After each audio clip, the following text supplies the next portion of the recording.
अच्छा खाना खा रहे हैं, पाचन की क्रिया हो रही है हमारे शरीर में, तो व्यक्ति का चेहरा है वो खिला हुआ रहता है, शरीर है वो भरा भरा या मोटा ताज़ा रहता है। लेकिन यदि इनमें से कोई एक भाग है वो सही रूप से काम नहीं कर रहा है, उसकी धीरे धीरे कमी हो रही है, उसमें किसी भी प्रकार की कमी आ रही है, तब क्या होगा कि धीरे धीरे उस व्यक्ति का रंग परिवर्तित तो होगा ही होगा, उसकी शारीरिक बनावट भी क्या हो जाएगी, परिवर्तित हो जाएगी। नमस्कार, आज अपने टॉपिक है प्रकाश संश्लेषी वर्णक। प्रकाश संश्लेषी वर्णक। देखो, प्रकाश संश्लेषी वर्णक है वो क्या होता है, कितने प्रकार के प्रकाश संश्लेषी वर्णक है वो पादपों के अंदर पाए जाते हैं, उनके बारे में आज हम इस क्लास के अंदर कंप्लीट पढ़ेंगे। अपने क्लास 12th बायोलॉजी के अंदर अध्याय है वो चल रहा है 10वां, जिसका नाम है प्रकाश संश्लेषण। चैप्टर का नाम है प्रकाश संश्लेषण और इस चैप्टर का ये पार्ट है वो तीसरा है, तीसरी क्लास है। इससे पहले वाली क्लासों के अंदर हमने प्रकाश संश्लेषण क्या होता है, किस प्रकार से प्रकाश संश्लेषण है वो क्रिया करता है, उनके बारे में पढ़ा, और हरित लवक क्या होता है उसके बारे में पढ़ा।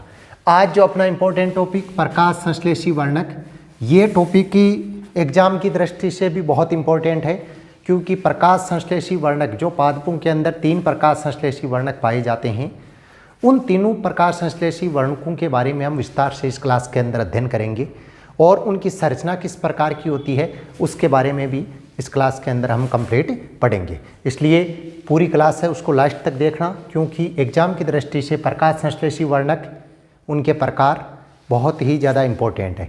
तो सबसे पहले बात यह आती है कि प्रकाश संश्लेषी वर्णक है वो किसे कहते हैं। तो पादपों में ऊर्जा का अवशोषण किसके द्वारा किया जाता है, वर्णकों के द्वारा। देखो, पादपों में ऊर्जा का अवशोषण वर्णकों के द्वारा किया जाता है। ठीक है, किसके द्वारा किया जाता है, वर्णकों के द्वारा किया जाता है, जिन्हें हम क्या बोलते हैं, प्रकाश संश्लेषी वर्णक।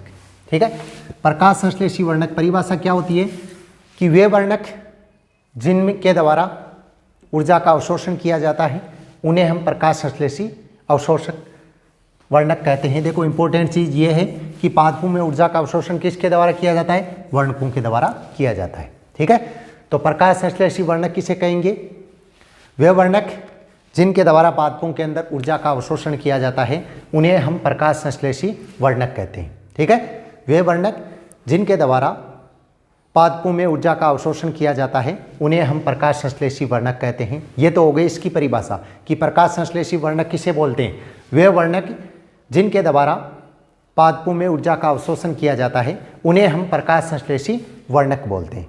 अब देखो, प्रकाश संश्लेषी वर्णक है उनको कितने भागों में बांटा गया है, तो मुख्य रूप से प्रकाश संश्लेषी वर्णक है उनको 3 भागों में बांटा है। ठीक है, प्रकाश संश्लेषी वर्णक है उनको मुख्य रूप से कितने भागों में बांटा गया है, 3 भागों में। अब ये मुख्य रूप से भाग कौन कौन से, इनके अंदर सबसे पहले है पर्णहरित। सबसे पहला भाग कौन सा है, पर्णहरित। दूसरा है कैरोटीनाइड्स।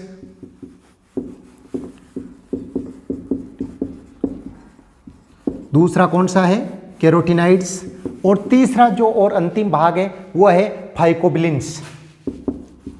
फाइकोबिलिन्स। ठीक है, ये 3 भाग हैं किसके, प्रकाश संश्लेषी वर्णक। ठीक है, तो पादपों के अंदर ऊर्जा का अवशोषण किसके द्वारा किया जाता है, वर्णकों के द्वारा, और उन वर्णकों को हम क्या बोलते हैं, प्रकाश संश्लेषी वर्णक। प्रकाश संश्लेषी वर्णक है उनको कितने भागों में बांटा गया है, 3 भागों में, पर्णहरित, कैरोटीनाइड्स और फाइकोबिलिन्स। प्रकाश संश्लेषी वर्णकों को 3 भागों में बांटा गया है, जिन्हें हम पर्णहरित, कैरोटीनाइड्स और फाइकोबिलिन्स कहते हैं। अब देखो, इन तीनों में से इन तीनों के बारे में हम पढ़ेंगे, लेकिन सबसे ज़्यादा इंपॉर्टेंट पर्णहरित, मतलब वह भाग जिसके अंदर सबसे ज़्यादा प्रकाश संश्लेषण की क्रिया होती है, तो वो कौन सा होता है, पर्णहरित होता है। इन दोनों के अंदर होती है लेकिन बहुत ही कम होती है। ठीक है, इसी कारण से ये टॉपिक है वो क्या हो जाता है, सबसे ज़्यादा इंपॉर्टेंट हो जाता है। तो सबसे पहले हम किसके बारे में अध्ययन करेंगे, पर्णहरित। अपने को नोट्स साथ में आप लोग बना रहे हो तो नोट्स किस प्रकार से बनाना है। आज अपना टॉपिक था प्रकाश संश्लेषी वर्णक, हेडिंग लगाना है, उसके अंदर लिखना है कि पादपों में ऊर्जा का अवशोषण प्रकाश संश्लेषी वर्णकों के द्वारा किया जाता है, ठीक है।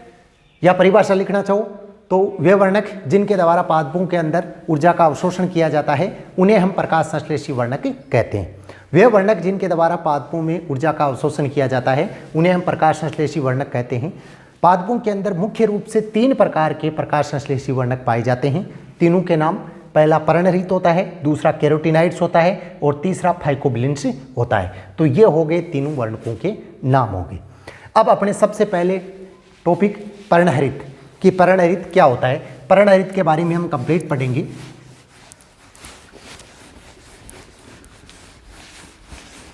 देखो पर्णहरित भाग है वो क्या होता है उसके बारे में हम सबसे पहले पढ़ेंगे। सबसे पहला भाग कौन सा है, पर्णहरित, और सबसे इंपॉर्टेंट भाग, ठीक है, सबसे इंपॉर्टेंट भाग एग्जाम की दृष्टि से पर्णहरित। इन तीनों के अंदर सबसे ज़्यादा इंपॉर्टेंट है वो कौन सा है, पर्णहरित है। अब पर्णहरित होता क्या है कि पादपों के अंदर एक हरे रंग का वर्णक पाया जाता है। हरे रंग का क्या होता है, वर्णक होता है, जिसको हम क्या बोलते हैं, पर्णहरित, ठीक है। सबसे पहली बात, पर्णहरित का रंग कैसा होता है, हरा होता है, ठीक है। जैसे यदि ये प्रश्न पूछा जाता है कि प्रकाश संश्लेषण की क्रिया कौन करते हैं, तो हरे पादप करते हैं। हमें पता है प्रकाश संश्लेषण की क्रिया कौन करते हैं, हरे पादप करते हैं। हरे पादप, उनका रंग हरा किस कारण से होता है, पर्णहरित के कारण होता है, ठीक है। तो पर्णहरित वर्णक होता है, उसका रंग कैसा होता है, हरा होता है। और इंपॉर्टेंट बात कि 7 प्रकार के क्लोरोफिल वर्णक इसके अंदर पाए जाते हैं। देखो 7 प्रकार के क्लोरोफिल वर्णक पाए जाते हैं किसके अंदर, पर्णहरित के अंदर, ठीक है। पर्णहरित के अंदर कितने प्रकार के क्लोरोफिल वर्णक पाए जाते हैं, 7 प्रकार के। ये जैसे एग्जाम, कोई कंपटीशन एग्जाम होता है उसमें भी आने वाला प्रश्न है, ठीक है, पूछा जा सकता है। नीट का एग्जाम है तो उसके अंदर भी पूछा जा सकता है कि पर्णहरित में कितने प्रकार के क्लोरोफिल पाए जाते हैं, 7 प्रकार के। वो 7 कौन कौन से होते हैं, तो देखो सबसे पहला होता है क्लोरोफिल ए, ठीक है, ये शॉर्ट में लिखा है मैंने, क्लोरोफिल ए। दूसरा होता है क्लोरोफिल बी, उसके बाद में क्लोरोफिल सी, क्लोरोफिल डी, ठीक है। उसके बाद में होता है क्लोरोफिल ई। ये हो गया 5, chlorophyll A, B, C, D और क्लोरोफिल ए, ई, ठीक है। उसके बाद में है बैक्टीरियोविरेटोन, 5वां है।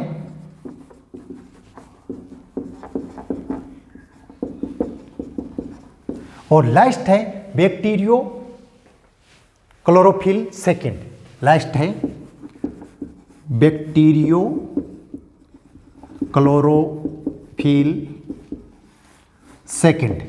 सबसे अंतिम कौन सा है, बैक्टीरियो क्लोरोफिल सेकेंड। तो देखो पर्णहरित रंग कैसा होता है, हरा रंग होता है, ठीक है। इसका रंग कैसा होता है, हरा होता है। इसमें कितने प्रकार के क्लोरोफिल वर्णक पाए जाते हैं, 7 प्रकार के क्लोरोफिल वर्णक पाए जाते हैं, ठीक है। 7 प्रकार कौन कौन से होते हैं, तो chlorophyll A, chlorophyll B, chlorophyll C, chlorophyll D, chlorophyll E और बैक्टीरियोविरेटोन और बैक्टीरियो क्लोरोफिल सेकेंड। तो ये सब होते हैं 7 वर्णक, ठीक है। ये तो हो गया क्लोरोफिल के बारे में। किसके अंदर पाया जाता है, पादपों के अंदर। सबसे अधिक कहाँ पे पाया जाता है पर्णहरित, पत्तियां होती है, कहाँ पे पाया जाता है, पत्तियों के अंदर पाया जाता है, क्योंकि अधिकांशतः रंग पत्तियों का क्या होता है, हरा होता है। बाकी रंग है वो अलग हो सकते हैं, लेकिन सबसे अधिक कहाँ पे पाया जाता है, हरा। अब जैसे कोई भी पादप है वो सूखने लगता है, मतलब कोई भी पादप है उसकी मृत्यु होने लगती है, तो उसका रंग क्या होता है, परिवर्तित होने लग जाता है। जैसे पीला पड़ जाता है, ठीक है, नीला पड़ जाता है, लाल हो जाता है, मतलब ये सब रंग क्या होते हैं, बदलने लग जाते हैं, ठीक है। इसका कारण क्या है कि उसके अंदर पर्णहरित है उसकी मात्रा कम होने लग जाती है। और यदि मान लो कोई भी पादप है उसके अंदर पर्णहरित की मात्रा कम होने लग जाती है, ठीक है, तो उसका भोजन नहीं बन पाता है। पादप है वो ग्लूकोज का निर्माण नहीं कर पाता है, जिसके कारण धीरे धीरे वो क्या होता है, सूख जाता है। जैसे इसका उदाहरण यदि हम मनुष्य का लें कि मानव होता है, मानव में यदि जो आंतरिक भाग होते हैं हमारे शरीर के अंदर, पाचक अंग होते हैं, विभिन्न पाचक अंग होते हैं, उसमें मान लो ये एक आमाशय है, इम्पोर्टेंट है, सबसे अधिक इम्पोर्टेंट है। बाकी सभी अंग भी इम्पोर्टेंट होते हैं। जैसे कौन कौन से अंग इम्पोर्टेंट होते हैं पाचन के अंदर? मुख, मुख गुहा, ग्रसनी, ग्रसिका, आमाशय, छोटी आंत, बड़ी आंत और गुदा, ये पाचन में क्रिया करते हैं। और सहायक जैसे लार ग्रंथियाँ, यकृत ग्रंथि और अग्नाशय ग्रंथि। यदि इनमें से मान लो कोई एक भाग होता है वो काम करना कम कर देता है या बंद कर देता है, यदि बंद कर देता है तो व्यक्ति की मृत्यु निश्चित है, व्यक्ति मर जाता है। लेकिन यदि हम ये भी माने कि इनमें से कोई एक भाग होता है, यदि वो अपना काम धीरे करने लग जाता है तो व्यक्ति क्या होगा, सिकुड़ने लग जाएगा, मतलब पतला पड़ने लग जाएगा। एक अलग प्रकार की चमक, जैसे हमारे शरीर के अंदर पाचन की क्रिया हो रही है, हम है वो अच्छा खाना खा रहे हैं, ठीक है, अच्छा खाना खा रहे हैं, पाचन की क्रिया हो रही है हमारे शरीर में, तो व्यक्ति का चेहरा है वो खिला हुआ रहता है, शरीर है वो भरा भरा या मोटा ताज़ा रहता है। लेकिन यदि इनमें से कोई एक भाग है वो सही रूप से काम नहीं कर रहा है, उसकी धीरे धीरे कमी हो रही है, उसमें किसी भी प्रकार की कमी आ रही है, तब क्या होगा कि धीरे धीरे उस व्यक्ति का रंग परिवर्तित तो होगा ही होगा, उसकी शारीरिक बनावट भी क्या हो जाएगी, परिवर्तित हो जाएगी। उसमें मतलब जाने के लक्षण दिखाई देने लग जाएंगे, जैसे कि भाई अब ऊपर जाने वाला है, उस प्रकार के लक्षण दिखाई देने लग जाएंगे। सेम क्या होता है पादपों के अंदर होता है कि यदि मान लो पादपों के अंदर पर्णहरित जो हरा रंग का वर्णक होता है, आप देखना कि पेड़ की पत्तियां सूखने लग जाती है, उसके बाद में धीरे धीरे वो क्या होता है, सब पत्तियां नीचे गिर के नष्ट हो जाता है, कहने का मतलब मर जाता है। यही प्रक्रिया मनुष्य में होती है, यही प्रक्रिया किसी दूसरे जीव में होगी। तो बात ये आती है कि जब तक हमारे शरीर के सभी पार्ट सही रूप से कार्य करते रहेंगे तब तक हम जीवित हैं। जब तक हमारे शरीर के सभी पार्ट, सभी भाग सही रूप से काम करते रहेंगे तब तक तो हम जीवित हैं। और जिस दिन इनमें से कोई एक भाग ने ही काम करना बंद कर दिया या काम करना कम कर दिया, उस दिन व्यक्ति की क्या हो जाती है, मृत्यु हो जाती है, ठीक है। और यही सेम प्रक्रिया किसके अंदर होती है, पादपों के अंदर होती है कि उनमें से भी कोई भाग है, और यदि मान लो सबसे जो इम्पोर्टेंट भाग होता है, यदि वो काम करना बंद कर दे तो सबसे पहले व्यक्ति की क्या हो जाती है, जल्दी मृत्यु हो जाती है। तो इसमें पादपों के अंदर ये क्या होता है, एक इम्पोर्टेंट पार्ट होता है कि पर्णहरित, ठीक है, हरा रंग का पाया जाता है, ठीक है। इसमें 7 प्रकार के क्लोरोफिल वर्णक पाए जाते हैं। कौन कौन से होते हैं, 7 के नाम याद रखना है, ठीक है। अब हम पढ़ेंगे कि ये पर्णहरित होता है, उसकी संरचना कैसी होती है, पर्णहरित है उसकी संरचना किस प्रकार की होती है। तो पर्णहरित की संरचना के बारे में पढ़ेंगे।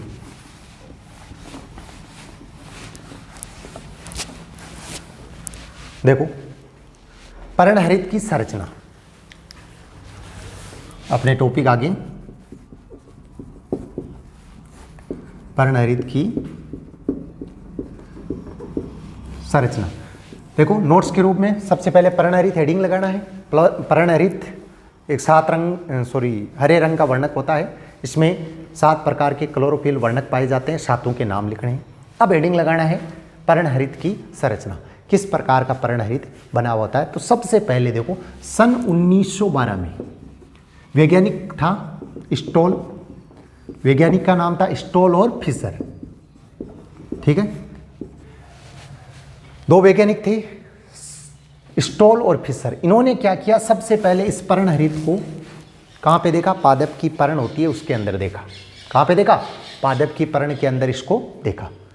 किसने देखा, स्टोल और फिशर ने, ठीक है।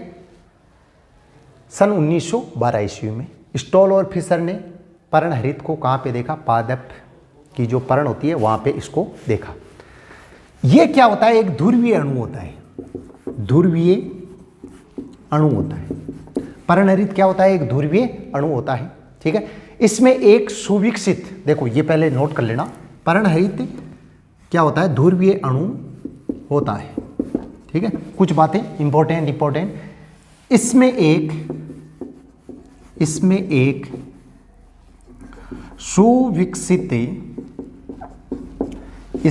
सुविकसित पोरफायरिन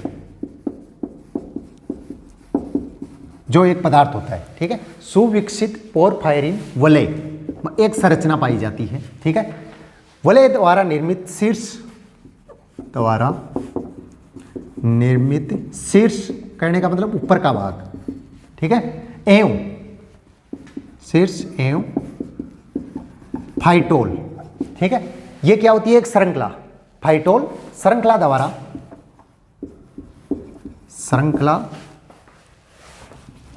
द्वारा निर्मित पूंछ होती है। ध्यान रखना दो चीजें, पर्णहरित है उसकी संरचना कैसी होती है। पर्णहरित की संरचना में देखो, सबसे पहले तो ये किस प्रकार का अणु होता है? एक ध्रुवीय अणु होता है। पर्णहरित किस प्रकार का अणु होता है? एक ध्रुवीय अणु होता है। इसमें एक सुविकसित पोरफायरिन वलय पाई जाती है। नाम याद रखना, पोरफायरिन और फाइटोल। एक तो नाम याद रखना पोरफायरिन, नाम क्या याद रखना है? पोरफायरिन। दूसरा नाम याद रखना है फाइटोल, ठीक है, पोरफायरिन और फाइटोल। जो सबसे ऊपर का भाग होता है पर्णहरित का, सबसे आगे का भाग होता है, उसको तो हम क्या बोलते हैं? पोरफायरिन बोलते हैं, ठीक है। सबसे आगे का भाग होता है उसको तो हम क्या बोलते हैं? पोरफायरिन बोलते हैं। और जो नीचे का पूंछ आकार होता है उसको हम क्या बोलते हैं? फाइटोल। मतलब जो आगे की संरचना होती है एक वलय रूपी संरचना होती है, और पूंछ होती है वो एक श्रृंखला रूपी संरचना होती है, ठीक है। तो इसके अंदर देखो वर्णन कैसे करना है कि पर्णहरित की संरचना में सन 1912 में स्टोल और फिशर ने पर्णहरित को सबसे पहले देखा। पर्णहरित एक ध्रुवीय अणु होता है। इसमें एक सुविकसित पोरफायरिन वलय द्वारा निर्मित शीर्ष एवं फाइटोल श्रृंखला द्वारा निर्मित पूंछ पाई जाती है, ठीक है। अब क्या होता है जो सबसे ज्यादा इंपॉर्टेंट, अब देखो ये इतना वर्णन, थोड़ा और है इसका वर्णन, वो मैं बता दूंगा आगे, अभी इसका पूरा बता दूंगा। पर्णहरित होता है,